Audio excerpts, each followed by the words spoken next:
Hello friends, welcome to my YouTube channel AV tutorial. और जैसा कि आपको पता, हम लास्ट लेक्चर के अंदर हेनरी लॉज को किया था और हेनरी लॉ के ऊपर आज हम लेके आए हैं न्यूमेरिकल्स। तो न्यूमेरिकल्स एनसीईआरटी का जो न्यूमेरिकल है वो भी मैं आपको करवाऊंगा और एग्जाम के अंदर जिस तरह का न्यूमेरिकल पूछा जाए मैं वो भी करवाऊंगा। तो देखिए, आज हम न्यूमेरिकल सोल्व करते हैं। उससे पहले मैं आपको बताऊंगा कि हेनरी लॉ क्या थी। हेनरी लॉ ने रिलेशन बताया था, किस किस के बीच में रिलेशन बताया था। मोल fraction of gas means solubility of gas, साथ में पार्शियल प्रेशर, और एक कांस्टेंट था हमारा हेनरीज कांस्टेंट। तो ये तीन टर्म है, दो दे के हो सकता है आपसे तीसरी पूछ ले, या थोड़ा सा और घुमा फिरा के न्यूमेरिकल से वो आपसे पूछ सकता है। तो देखिए हम कैसे करते हैं न्यूमेरिकल से डील। मैंने न्यूमेरिकल स्क्रीन के ऊपर या व्हाइट बोर्ड के ऊपर लिख रखा है। तो देखिए पहला न्यूमेरिकल क्या है, KH for O2 at 293 kelvin is 34.86 kilo bar. तो ऑक्सीजन का 293 केल्विन के ऊपर जो KH की वैल्यू वो दे रखी है हमारे को किलो बार में, and has a partial pressure 10 bar in water solution. बोलो वाटर के अंदर सॉल्यूशन है, वाटर का सॉल्यूशन है, मीन्स ऑक्सीजन को वाटर के अंदर डिजोल्व कर रखा है। तो सोलवेंट कौन है, वाटर, और पार्शियल प्रेशर कितना है, 10 बार। अब बोल रहा है then calculate its mole fraction और सोलिबिलिटी। बोल रहा है अब उसकी मोल फ्रैक्शन या फिर सोलिबिलिटी निकालनी है इसी सोलवेंट के अंदर। तो इस सॉल्यूशन में एक ऐसा सॉल्यूशन है जिसमें KH की वैल्यू हमारे को दे रखी है, टेम्परेचर की वैल्यू दे रखी है, और साथ में हमारे को बता रखा है कि जो ऑक्सीजन गैस है वो पार्शियल प्रेशर कितना एग्जर्ट कर रही है।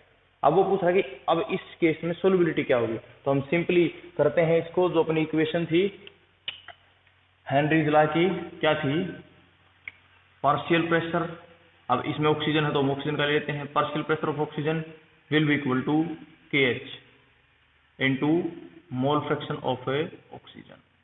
तो ये सिंपल जो इक्वेशन हमने बनाई थी हेनरी लॉ की, उसी से हम न्यूमेरिकल को डील करते हैं। तो देखिए हमारे को दे रखा है पार्शियल प्रेशर, तो पार्शियल प्रेशर हमारे को दे दिया 10 बार। तो हम फॉर्मूला लिखते हैं पार्शियल प्रेशर 10 बार, वेरी गुड। उसके बाद KH हमारे को शायद दे रखा है, जी हाँ, KH की वैल्यू दे रखी है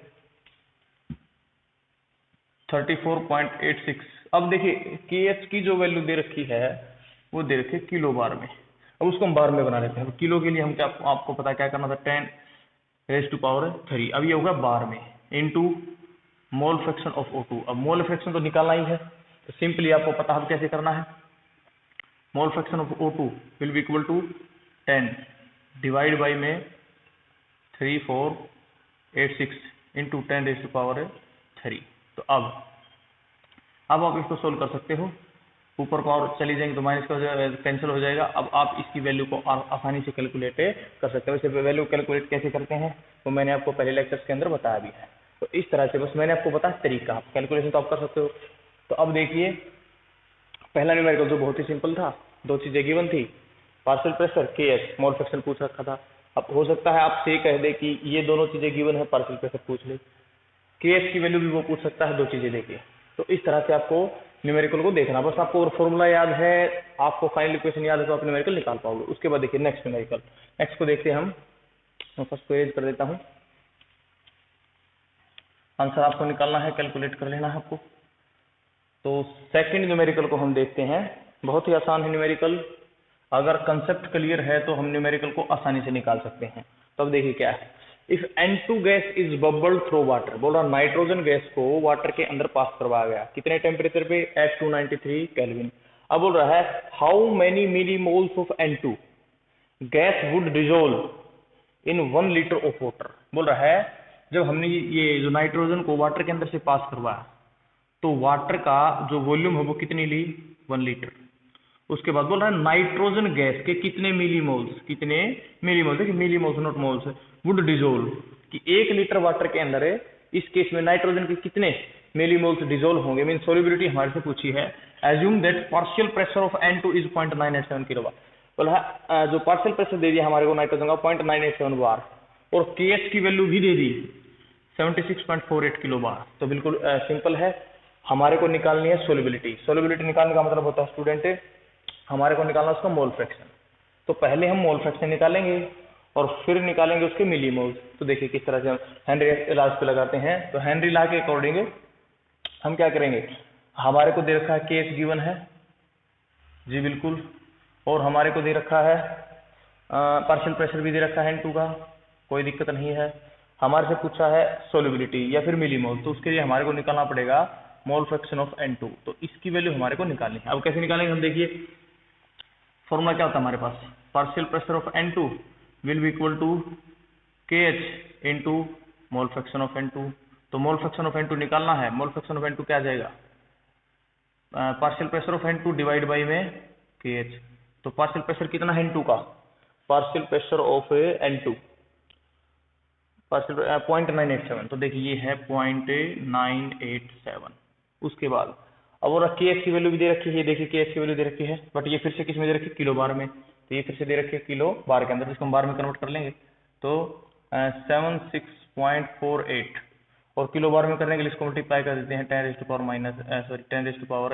से, तो ये आ जाएगा हमारा मोल फ्रैक्शन। अब इसको जब आप सोल्व करोगे तो लगभग, क्योंकि आगे भी निकालना वैसे तो मैं छोड़ देता, इसको अगर सोल्व करेंगे तो हमारा आंसर आता है approximate 1.3 into 10⁻⁻5, 1.3 into 10⁻⁻5 approximate answer मैंने बताया है, वैसे आप कैलकुलेट कर लेना। तो हमने निकाल लिए मोल फ्रैक्शन ऑफ N2, बट वो पूछ रहा है how many millimoles of N2। अब निकालने हैं नाइट्रोजन के मोल्स और फिर उससे निकालेंगे हम मिली मोल्स। तो हम देखिए कैसे करते हैं इसको। तो अब देखिए हमारे पास मोल फ्रैक्शन ऑफ N2 की वैल्यू आई है। अब मोल फ्रैक्शन ऑफ N2 क्या होगा, मोल फ्रैक्शन ऑफ N2 होगा moles of nitrogen divide by में moles of nitrogen plus moles of water. Moles of water क्यों, क्योंकि हमारा जो सॉल्यूशन है वो वाटर के अंदर है, इट मीन्स इसके अंदर जो सॉल्वेंट है वो वाटर है। तो मोल फ्रैक्शन क्या होता है, mole fraction of component divide by में total moles of solution, total moles of solute plus solvent. तो अब हमारे को प्रॉब्लम ये है कि हमारे को यहाँ पे number of moles of water भी पता नहीं है। तो number of moles of water कैसे निकालें, देखिए हमारे को दे रखी है, ये इंपॉर्टेंट चीज है स्टूडेंट, ध्यान से देखिएगा, हमारे को दे रखी है वॉल्यूम ऑफ वाटर। अब वॉल्यूम ऑफ वाटर दे रखी है और वाटर की डेंसिटी हमारे को याद है, तो हम यहाँ से निकाल सकते हैं मास ऑफ वाटर, और मास ऑफ वाटर मिल जाता है तो मोलर मास हमारे को वाटर का पता होता है, तो हम वहां से निकाल सकते हैं मोल्स ऑफ वाटर। तो देखिए मैं निकालता हूं मोल्स ऑफ वाटर, पहले निकालता हूं मास ऑफ वाटर। तो मास ऑफ वाटर में कैसे निकालूंगा, वॉल्यूम इनटू डेंसिटी। वॉल्यूम हमारे को दे रखी है, 1 लीटर दे रखा है, उसका मतलब होता है 1000 मिलीलीटर। डेंसिटी कितनी होती है, 1 ग्राम पर मिलीलीटर, 1 ग्राम पर मिलीलीटर। तो यहाँ से मास ऑफ वाटर आ जाएगा 1000 ग्राम, यहाँ से मास ऑफ वाटर आ गया 1000 ग्राम। अब लेकिन हमारे को चाहिए है moles of water, moles of water. तो मोल्स ऑफ वाटर कैसे निकालेंगे, अब मास मिल गया, मोलर मास हमारे को पता होता है, जो वाटर का मोलर मास है वो कितना होता है पता है हमारे को, 18 ग्राम पर मोल, 18 ग्राम पर मोल निकाल दो। भैया वैसे मैंने पहले आपको बताया भी है शायद कि जो number of moles of water आएंगे किसके अंदर, 1000 ग्राम में, 1 kg में, वो हमेशा वैल्यू फिक्स है, वो याद कर लेना। सोल्व करेंगे तो मास डिवाइड बाई में मोलर मास, तो आंसर आएगा हमारा 55.55, ये आ जाएंगे मोल्स।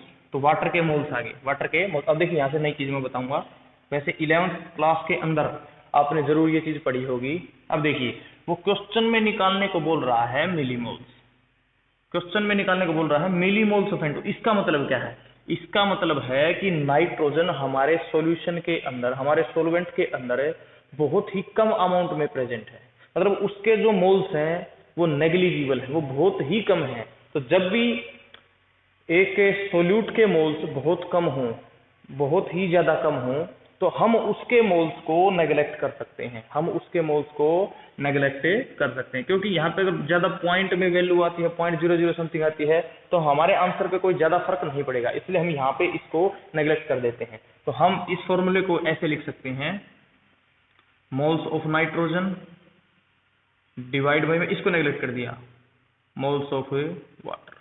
हम क्या कर सकते हैं, मोल्स ऑफ वाटर, बिल्कुल। तो अब हमारे को पता है इसकी वैल्यू हमारे को गिवन है, बिल्कुल जी, इसकी वैल्यू हमारे को गिवन है, ये रही 1.3 इंटू 10⁻⁵। ये इसकी वैल्यू निकालनी है, वाटर के मोल्स हमने निकाल लिए, ये आगे 55.5 मोल्स, 55.5 मोल्स। अब हमारे को निकालना क्या है, इसकी वैल्यू, अब हमारे को निकालना क्या है, इसकी वैल्यू। तो देखिए मैं ये एक्सपीरियंस कर देता हूँ, ये आप कर चुके हैं। तो अब ये इक्वेशन है, अब देखिए ये चीज है, ये चीज है, और ये निकालना है, तो कैसे निकल जाएगा, number of moles of water, number of moles of N2, number of moles of N2 will be equal to 1.3 into 10 raised to power minus 5 into 55.5, ये इधर आके मल्टीप्लाई में हो जाएगा। बट हमारे को क्वेश्चन में बोला गया है मिलीमोल्स, हमारे को क्वेश्चन में बोला गया है मिलीमोल्स, लेकिन यहाँ से आंसर क्या किस में आएगा, मोल्स में। अब मोल्स को मिलीमोल्स में कन्वर्ट करना तो क्या करना है आपको पता है, multiplied by 10 raise to power 3। ऐसा क्यों किया, क्योंकि एक मोल में कितने मिलीमोल्स होते हैं, 1000, कितने मिलीमोल्स होते हैं 1000, तो इसलिए मल्टीप्लाई करते हैं 10 रेज़ टू पावर 3। तो अब इसकी वैल्यू को कैलकुलेट कर लेना। अब आप इसकी वैल्यू को कैलकुलेट आसानी से कर सकते हैं। तो हमारा ये आ जाएगा फाइनल आंसर, हमारा आ जाएगा ये फाइनल आंसर। ऐसे लगभग आंसर आएगा इसका 71.5 into 10 raise to power -2 into 10 raise to power -2, क्योंकि देखिए 3 पावर थी -2, और इसको भी सोल्व करोगे तो आपका आ जाएगा 0.715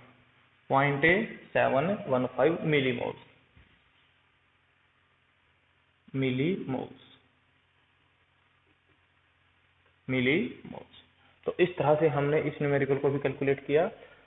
हमारे से डायरेक्टली उसने नहीं पूछा मोल फ्रैक्शन, तो उसने पूछा हमारे से कितने मिलीमोल्स ऐड हैं वाटर के अंदर नाइट्रोजन के। तो हमने पहले क्या निकाला, मोल फ्रैक्शन ऑफ नाइट्रोजन। फिर हमने देखा कि मोल फ्रैक्शन ऑफ नाइट्रोजन क्या होगा, मोल फ्रैक्शन ऑफ नाइट्रोजन होगा number of moles of nitrogen divide by में टोटल मोल्स। टोटल मोल्स में क्या क्या होगा, नाइट्रोजन के मोल उसमें वाटर के मोल। अब वाटर के मोल कैसे निकालें, वाटर की वॉल्यूम दे रखी थी न्यूमेरिकल में, हमारे को दे रखी थी वाटर की वॉल्यूम। वाटर की वॉल्यूम से डेंसिटी हमारे को याद होती है, हमने निकाल लिया mass of water. Mass of water हमने निकाल लिया मोल्स ऑफ वाटर निकाल के हमने फॉर्मूले के अंदर पुट किया, और पुट करके देखा कि जो क्वेश्चन में पूछा गया वो मिलीमोल्स पूछे गए हैं।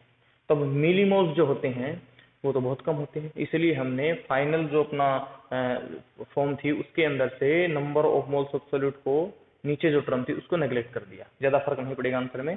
तो ऐसा करते ही हमारे को मिल गए मोल्स ऑफ नाइट्रोजन। फिर मोल्स ऑफ नाइट्रोजन को कन्वर्ट करने के लिए मिलीमोल्स में, क्योंकि क्वेश्चन में पूछा मिलीमोल्स, तो मिलीमोल्स में हमने किसे मल्टीप्लाई कर दिया, multiplied by 10 raise to power 3। तो इस तरह से हमने फाइनल आंसर निकाल लिया। अब देखते हैं नेक्स्ट न्यूमेरिकल के ऊपर। देखिए नेक्स्ट न्यूमेरिकल जो है उसको समझाने से पहले मैं आपको कुछ और चीज करवाऊंगा। एक थोड़ा सा अलग सा कॉन्सेप्ट है हेनरी लॉ पे। तो आंसर न्यूमेरिकल जो थर्ड है वो देखिए, what concentration of nitrogen should be present in a glass of water. पूरा एक गिलास पानी के अंदर नाइट्रोजन की कंसंट्रेशन का मीन्स मोलरिटी कह सकता है वो, मोल फ्रैक्शन कह सकता है। कंसंट्रेशन टर्म हमने काफी की थी। Room temperature, assume a temperature 25 degree Celsius, A total pressure of 1 atm।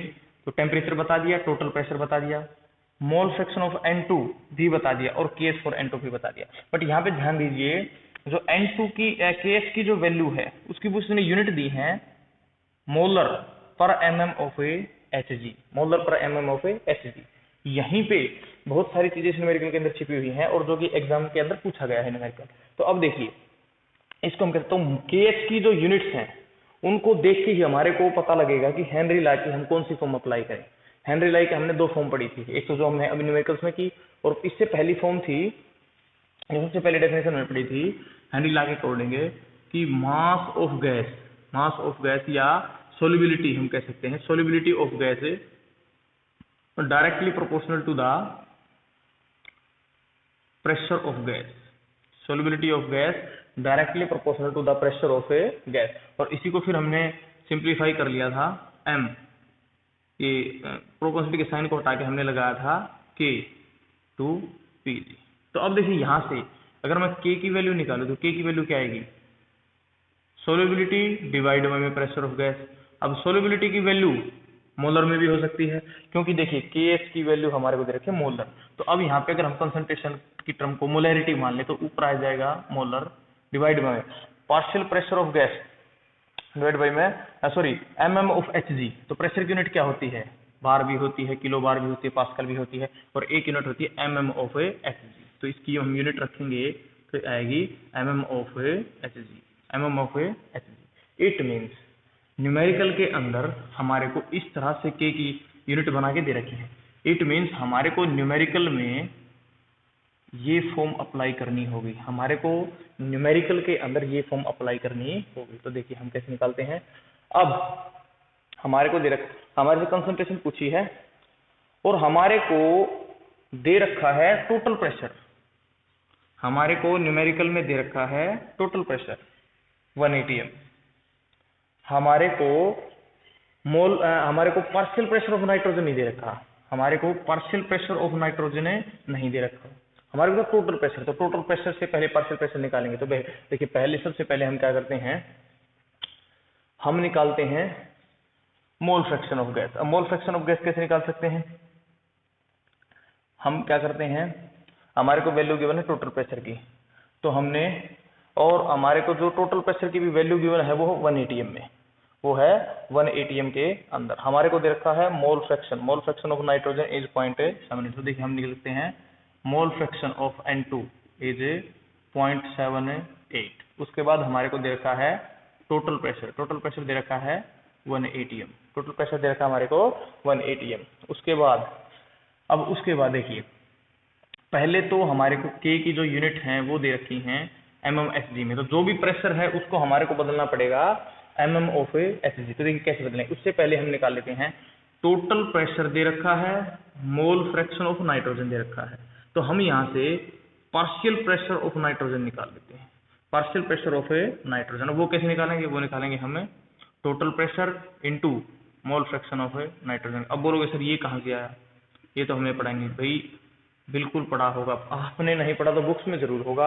11th standard में डाल्टन किला ने हमारे को सिखाया था कि अगर मिक्सचर किसी सॉल्यूशन के साथ इक्विलिब्रियम में है तो वहां पे प्रेशर ऑफ गैस नहीं बोलेंगे, वहां पे नई टर्म होती है पार्शियल प्रेशर ऑफ गैस। तो वहां से फॉर्मूला ड्राइव होता है, उसमें आपने पढ़ा था कि mole fraction of gas equal to partial pressure of that gas divide by में टोटल प्रेशर। तो उसी फॉर्मूले से हमने निकाला partial pressure of nitrogen gas will be equal to total pressure into mole fraction of nitrogen gas. तो हम निकाल लेते हैं।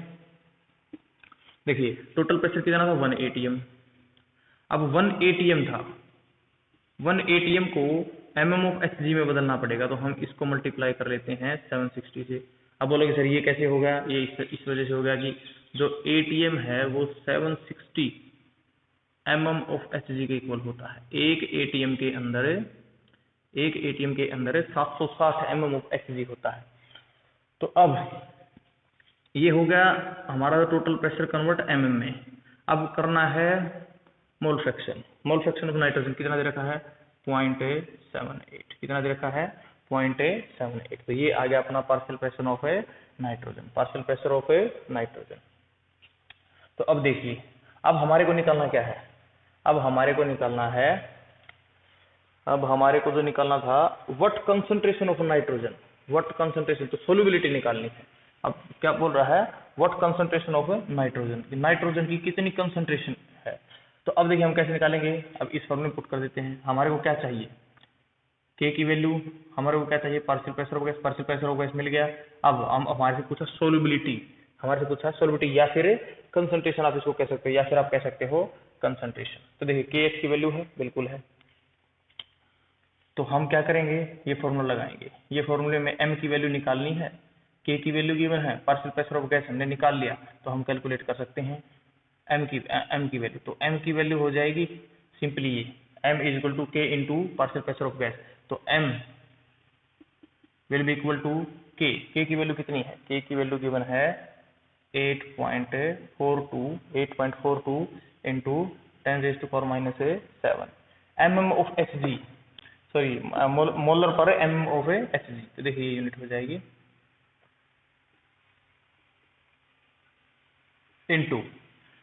इनटू हमारे को क्या करना है पार्शियल प्रेशर ऑफ गैस हमने निकाला है 760 इंटू 0.78। ये किस में आएगा mm ऑफ Hg, से mm of Hg mm of Hg से m ऑफ Hg हो गया कैंसिल। तो मीन्स हमारी जो यहाँ पे कंसंट्रेशन की यूनिट आएगी, बस मैंने यही बताया आपको, यही समझाया है, वो आएगी मोलरिटी के केस में। वो किसके केस में आएगी? मोलरिटी के केस में। तो इस तरह से हमने निकाल ली सॉल्युबिलिटी। अब आपको सिंपली कैलकुलेट करना है, मल्टीप्लाई करके आंसर निकाला वो आप निकाल सकते हैं। तो इस तरह से हमने, अच्छा न्यूमेरिकल था ये, इस तरह से हमने इस न्यूमेरिकल को ट्रीट किया कि किस तरह से हम इस न्यूमेरिकल से आंसर को हम निकाल सकते हैं, किस तरह से न्यूमेरिकल को सोल्व कर सकते हैं। हमारे को दिया क्या था? हमारे को दिया था एक बहुत ही अच्छी चीज, KH की जो यूनिट थी, उस यूनिट ने डिसाइड किया, KH की जो यूनिट थी उस यूनिट ने डिसाइड किया कि हम हेनरी लॉ की कौन सी फॉर्म को न्यूमेरिकल पे अप्लाई करें। तो हमने देखा कि K की जो mm/Hg है, ये आपको न्यूमेरिकल में नहीं लिखना, ये आपको बस पता, हाँ न्यूमेरिकल निकाल लिया, अब आपको पता लग जाए ऐसा भी हो सकता है। तो हमने देखा कि K की यूनिट तो इस तरह से आ सकती है, इसी वजह से हमने हेनरी लॉ की इस फॉर्म को यूज किया। अब इस फॉर्म में यूज करने के लिए हमारे को क्या चाहिए था? Partial pressure of gas. अब पार्शियल प्रेशर ऑफ गैस दिया ही नहीं, तो हमारे को याद है 11th के अंदर डाल्टन्स ने एक लॉ बताई थी जिसके अकॉर्डिंग पार्शियल प्रेशर ऑफ, हमने गैस को निकाला इस फॉर्मूले से। इसमें निकालने के बाद हमने देखा कि जो K की यूनिट है वो तो m ऑफ Hg में है, इसलिए हमने प्रेशर को भी कन्वर्ट कर लिया mm ऑफ Hg। कैसे किया? By multiply 760। क्यों कर दिया वो मैंने आपको बताया। उसके बाद हमने देखा सोलिबिलिटी तो निकालनी है, हमने देखा यूनिट mm/Hg से mm कैंसल, बचता है मोलर। तो हमारी जो कंसंट्रेशन की यूनिट आंसर आएगा वो आएगा मोलरिटी में। अब आप इसको आसानी से कैलकुलेट कर सकते हैं। तो ये था तीसरा न्यूमेरिकल। अब हम चलते हैं फोर्थ न्यूमेरिकल पे। फोर्थ न्यूमेरिकल पे। तो देखिए, आई होप आपने ये नोट कर लिया होगा। अब हम चलते हैं नेक्स्ट न्यूमेरिकल पे। अब ये बोल रहा है if O2 has 2 molar solubility and exerts a pressure of 4 atm। बोल रहा है कि ऑक्सीजन की जो सोलिबिलिटी है वो 2 मोलर है। इस केस में भी मोलरिटी में मैंने बताया था आपको कि मोलरिटी के अंदर भी हो सकती है, मोल फ्रैक्शन के अंदर भी हो सकती है, मास के अंदर भी हो सकती है, वॉल्यूम के अंदर भी हो सकती है। तो इस बार फिर से मोलरिटी में, and exert A pressure of 4 atm। और जब उसकी सोलिबिलिटी 2 मोलर थी तब उसने जो पार्शियल प्रेशर लगाया वो लगाया 4 atm। अब then calculate solubility of O2। अब बोल रहा है अब ऑक्सीजन की अब बोल रहा है सोलिबिलिटी ही निकालनी है। सोलिबिलिटी नहीं, ये थोड़ा सा अलग कंसेप्ट है। तो देखिए, सोलिबिलिटी निकालने को बोल रहा है, लेकिन निकालने को कब बोल रहा है? जब ऑक्सीजन का जो प्रेशर वो कितना हो जाए, 8 atm। पहले जो सोलिबिलिटी दे रखी है वो एक अलग प्रेशर पे है। अब जो सोलिबिलिटी निकालने को बोल रहा है वो एक अलग प्रेशर पे, और दोनों बार वो कह रहा है कि टेम्परेचर कितना है, 25 डिग्री सेल्सियस, 25 डिग्री सेल्सियस। तो इस न्यूमेरिकल को कैसे करेंगे? तो देखिए, इस न्यूमेरिकल को करने से पहले मैं आपको एक जनरल सिस्टम बताऊंगा। हमने एक हेनरी लॉ जब हमने लगाई थी, तो हेनरी लॉ के अंदर हमने एक ये इक्वेशन पढ़ी थी, solubility of gas directly proportional to partial pressure of a gas, partial pressure of a gas. तो अब इसी को हमने सोल्व करके लिखा था, जो पिछले न्यूमेरिकल में हमने लिखा था K into PG, partial pressure of a gas. तो अब देखिए, जब सोल्यूबिलिटी अलग है तो प्रेशर भी क्या है? अलग। तो हम एक बार जो 4 atm प्रेशर है इसको हम मान लेते हैं P1, और अब जो सोल्यूबिलिटी है उसको मान लेते हैं हम M1। इस इक्वेशन को हमने नाम दे दिया फर्स्ट। उसके बाद देखिए, सोल्यूबिलिटी ऑफ O2, बोला दूसरी सोल्यूबिलिटी निकालने को बोल रहा है, मींस हमारे से पूछा गया है M2। अब बोल रहा है वहन प्रेशर बिकम्स 8 atm, दूसरा प्रेशर दे रखा है, प्रेशर बढ़ गया। अब इसको हम मान लेते हैं P2। अब यहां भी कांस्टेंट क्या आएगा? K। क्यों आएगा K? K1 K2 में कॉन्सेप्ट क्यों नहीं जाएगा? क्योंकि देखिए, सेम गैस है, सेम टेम्परेचर कंडीशन है, same gas same temperature condition और सेम सॉल्यूशन है। तो जब सॉल्वेंट भी सेम है, टेम्परेचर भी सेम है, गैस भी सेम है, तो जो K की वैल्यू है वो भी दोनों के लिए क्या होगी? सेम। तो अब हम क्या कर सकते हैं, इसको हमने मान लिया इक्वेशन नंबर सेकंड। अब अगर हम इक्वेशन फर्स्ट को सेकंड से डिवाइड कर दें, हमने इक्वेशन फर्स्ट को इक्वेशन नंबर सेकंड से डिवाइड कर दिया, तो हमारे पास रिजल्ट का आया M1 बाई में M2 will be equal to K P1 by में K P2, क्योंकि left hand side divide by left hand side, right hand side divide by right hand side, K से K हो गया cancel. Means क्या बना formula? M1 M2 will be equal to P1 by P2। ये हमारे पास आ गया एक नया फॉर्मूला, आप इसको नोट कर लीजिएगा। कैसे आया वो भी मैंने बताया। अब ये क्या है कि जब कुछ एक प्रेशर कंडीशन थी उस पे सोल्युबिलिटी अलग थी, दूसरी प्रेशर कंडीशन पे सोल्युबिलिटी अलग है। मींस हमारे को हम इस फॉर्मूले से क्या निकाल सकते हैं कि एक नॉन प्रेशर पे नॉन सोल्युबिलिटी की हेल्प से दूसरे नॉन प्रेशर पे सोल्युबिलिटी को हम निकाल सकते हैं। मींस तीन चीजें दी होंगी, फोर्थ चीज वो निकालने को बोल रहा होगा। यही तो कर रखा है इसमें मेरे ख्याल से। तो देखिए कैसे, O2 has 2 molar solubility, M1 दे दिया, and pressure exert A pressure of 4 atm, P1 दे दिया। Calculate solubility of O2 when pressure of O2 becomes 8 atm, assume temperature. बोल रहा अब O2 8 atm, 8 atm बोल रहा अब प्रेशर बढ़ गया, P2 दे दिया। अब बोला सोल्युबिलिटी निकालो, तो सिंपली है फॉर्मूला पुट करना आपको। M1 की वैल्यू दे रखी है बिल्कुल 2 मोलर, प्रेशर की वैल्यू दे रखी है बिल्कुल 4 atm, M2 निकालना है। बोला P2 की वैल्यू दे रखी है 8 atm या 1/2, और M2 की वैल्यू क्या हो जाएगी, M2 will be equal to, ये इधर आके मल्टीप्लाई हो जाएगा 4, M2 हो जाएगा 4, और यूनिट क्या थी, मोलर, यूनिट थी मोलर, तो M2। अब कुछ स्टूडेंट्स को यहाँ पे लग रहा होगा इस न्यूमेरिकल में मैंने कुछ सॉल्यूशन तो बताया नहीं किसी में, बस मैंने समझाने के लिए न्यूमेरिकल लिख रखा है। आप किसी में भी मान सकते हैं, वोटर का सॉल्यूशन मान सकते हैं, ये मैं लिख भी देता हूँ। तो सॉल्यूशन है वो कैसा है, वोटर सॉल्यूशन। मेरे को इस न्यूमेरिकल से समझाना क्या था आपको, ये इक्वेशन। तो हो सकता है आपसे इस तरह का न्यूमेरिकल भी पूछा जा सकता है एग्जाम में कि एक प्रेशर पे सोल्युबिलिटी कुछ है, दूसरे प्रेशर पे सोल्युबिलिटी निकालो। तो आपको तीन चीजें दे दी जाएंगी, चाहे ये तीन दे चाहे वो ये तीन दे, कोई भी तीन चीजें, और फोर्थ शब्द से निकालने को बोलेगा तो आप इस फॉर्मूले से इसको निकाल सकते हो। तो इस तरह से हमने निकाला। तो हमने यहाँ से एक चीज भी देखी, हमने पढ़ा था हेनरी लॉ के अंदर कि अगर प्रेशर बढ़ता है तो सोल्युबिलिटी भी बढ़ेगी। यही तो देखा ना, solubility directly proportional to partial pressure of a gas और प्रेशर ऑफ ए गैस। तो अब इसका मतलब क्या था कि अगर सोल्युबिलिटी बढ़ेगी तो प्रेशर भी बढ़ेगा। तो हमने इस न्यूमेरिकल में देखा कि जब प्रेशर 4 था तब सोल्युबिलिटी थी 2, फिर हमने प्रेशर को कर दिया 8, प्रेशर को कर दिया 8, तो सोल्युबिलिटी पे क्या फर्क पड़ा। तो देखिए सोल्युबिलिटी भी होगी डबल, सोल्युबिलिटी भी होगी डबल। तो प्रेशर डबल तो सोल्युबिलिटी भी डबल। यही तो हमने पढ़ा था कि solubility directly proportional to pressure या partial pressure of a gas। तो इस इक्वेशन की हेल्प से हम ये एक ग्राफ भी ड्रा कर सकते हैं, यहाँ पे एक ग्राफ भी ड्रा कर सकते हैं जो किस किस के बीच में होगा, सोल्युबिलिटी, एम से मैंने किसको डिनोट कर दिया है, रिप्रेजेंट कर दिया है सोल्युबिलिटी, और साथ में कौन, पार्शियल प्रेशर,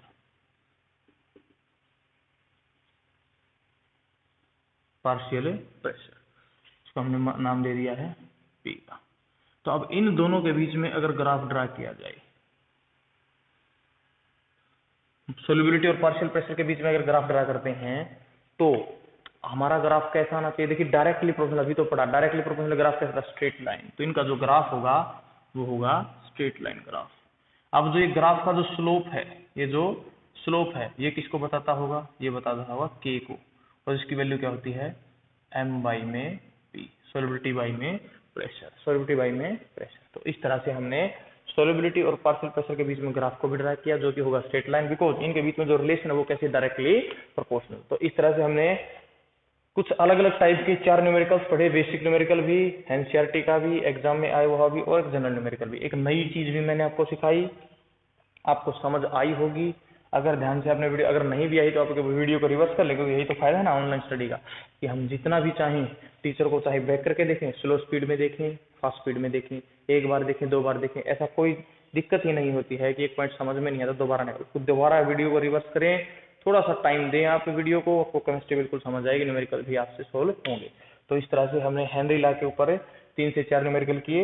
ऐसा नहीं है कि यही न्यूमेरिकल है, न्यूमेरिकल बहुत सारे बनते हैं, बट मैंने आपको 3-4 टाइप के न्यूमेरिकल्स बताएं कि इस तरह से आपसे न्यूमेरिकल पूछा जा सकता है। बाकी जो एडवांस लेवल के न्यूमेरिकल्स वो हम जो कंपटीशन के न्यूमेरिकल्स उनके अंदर स्टडी करेंगे। तो आई होप आपको ये जो न्यूमेरिकल्स समझ आए होंगे। तो आप वीडियो को लाइक करें, शेयर करें और चैनल को सब्सक्राइब करें। Thank you friends.